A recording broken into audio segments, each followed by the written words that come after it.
zo ku ji ni da labari na yau shiri na zan baku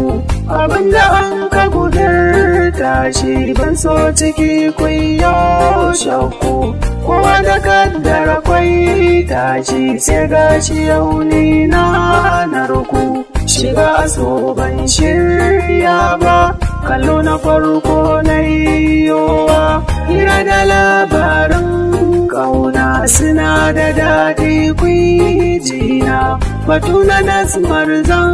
furta ta zama dubin zucina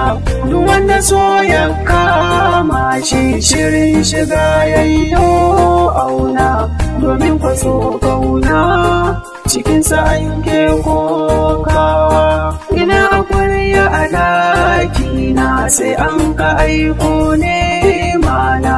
da hanzari na cewa ne yake bidar jammaryana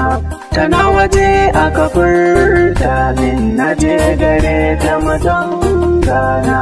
ina tuni a cikin zuci mene silar ta muganawa fitar da rai sai dai hanyar kyakkyawa zauna a motar ta hirari wafa na kwanda ce kai wanga mota ta yi rata hakan ya sa na ji tsoranta amma ta murmushi fuskarta anya kuni ta biyo a zuci na ke cewa da na zuwa muka gaisawa anan tafartan sunanta a nasarawa GRA gina zumar karkai manta amma gina sauri ne ni amshe ta wannan namba ta faɗi da ke mata da damuwa ta yi juyawa mene shi fa'ida nan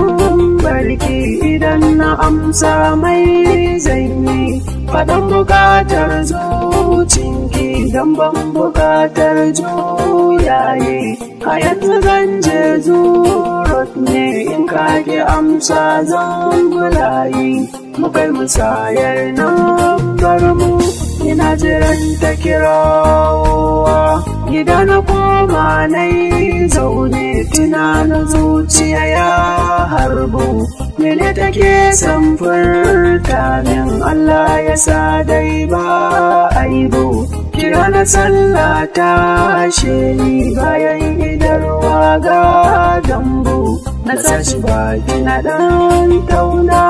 ina tunanin kyakkyawa cikin dare bacci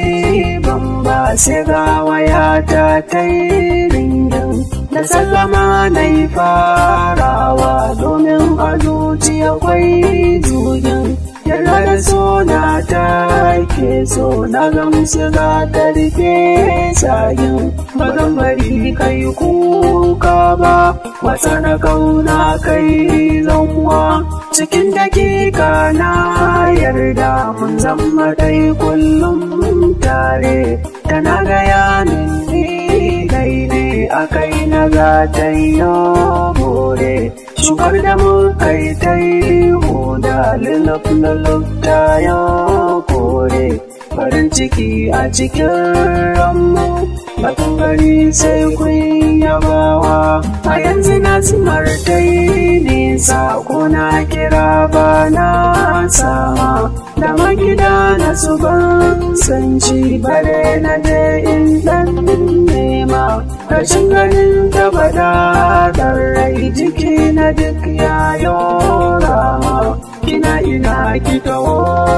da ni da ke bi zauna